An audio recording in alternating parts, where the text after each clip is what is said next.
Welcome to the Slop Farm. Enjoy the video. In this video, I will explain how to play EA Sports Cricket on a laptop. First, confirm your laptop specifications meet the game's minimum requirements, including processor speed and RAM. Next, locate a legitimate game installer online, ensuring it's from a reputable source to avoid malware.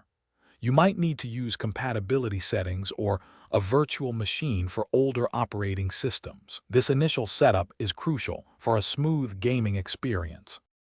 Once you have the installer, right-click and run it as an administrator to prevent permission issues. Carefully follow the on-screen instructions, choosing your preferred installation directory. The game might also prompt you to install essential components like DirectX or Visual C++ redistributables. Always agree to these. These steps ensure all necessary files are correctly placed for the game to function. After installation, launch the game and navigate to the Options menu. Here, you can adjust graphics settings like resolution and detail levels to balance visual quality with performance. Then, customize your controls, whether you prefer a keyboard or a gamepad. Spend some time finding a comfortable layout for batting, bowling, and fielding.